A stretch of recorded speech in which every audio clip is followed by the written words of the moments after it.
Welcome to the Point. Today we want to talk about politics and a Christian stewardship in relationship to politics. In our last segment, we addressed the fact that government is of God and noted that God delegated his authority to people. According to Romans 13, the government is ordained by God to promote good and to restrain evil, to wield the sword for justice, and to protect the order of peace and equality. There's also a responsibility of government to provide a prosperity of life, or at least the ability for prosperity of life.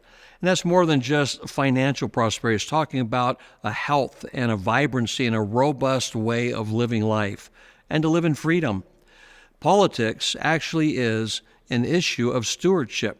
And based on our last segment, there was a logical conclusion that government and the political process are a stewardship responsibility for all people, especially those of us who belong to God. This is even more true when we consider the form of government that our nation's founders established. America's government is a constitutional republic. In the constitutional republic, the Constitution is the government, and we, the people, are the responsible stewards of that Constitution, or in other words, the government of our land. Because power resides in the people of our republic, we delegate our ruling authority to others through elections. Consequently, we have a stewardship responsibility before God when we entrust others to govern on our behalf and hold them accountable for their actions. This requires us to think biblically about issues of righteousness and morality, candidates, legislation, initiatives, and governing wisdom. The church, which is God's people, is responsible for getting involved in influencing the political system to work toward a government that fulfills its God-ordained role. Therefore, it can only be a mistake for Christians to isolate themselves from politics. When the people of God do not take it upon themselves to vote, run for office, or engage in our political initiatives, we carelessly leave the fate of our communities, our nation, and the future generations in the hands of secular, sometimes immoral, and sometimes even corrupt people. So the question is, how then shall we live? Well, Proverbs 14, verse 34 states that righteousness exalts a nation, but sin condemns any people.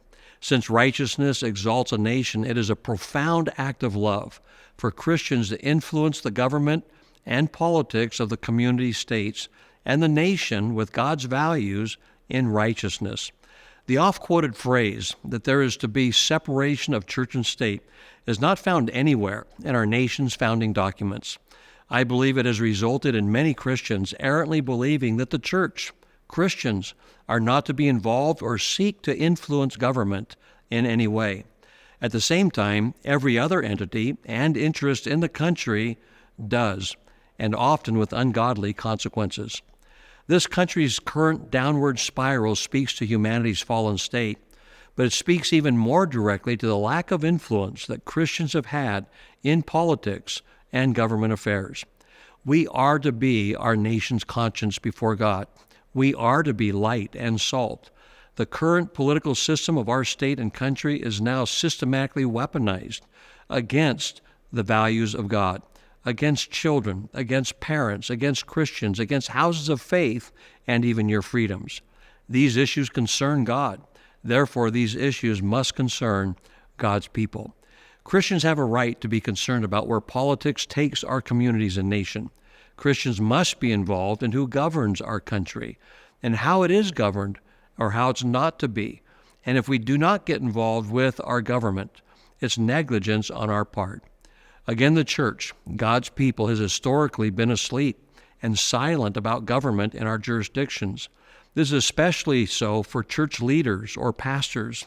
We all need a holy dose of conviction and courage. Both are necessary to speak out for truth and to strengthen character to stand for what is right before God.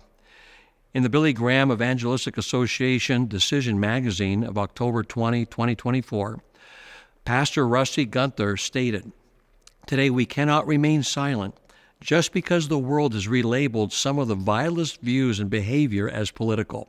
They want to convince you that abortion is a political issue, so we can't talk about it, that the LGBTQ agenda and the erosion of the family are political issues, so we can't talk about them. that the desecration of God's creation of humans as male and female is a political issue, so we can't talk about it. These are not political issues. These are moral and biblical issues, and we cannot afford to be silent any longer. We've sat on the sidelines while evil has prospered. It is reported that historically only 30% of evangelical Christians vote in the elections. It's important that we vote, but it is critical that we do so according to a biblical worldview that is in alignment with God's values and God's perspective. And so while this is titled To the Point, I think we would summarize what we've just been saying in getting to the point that you and I have responsibility. We have a responsibility in our government. We have a responsibility in our political process. Let's get out and participate and vote.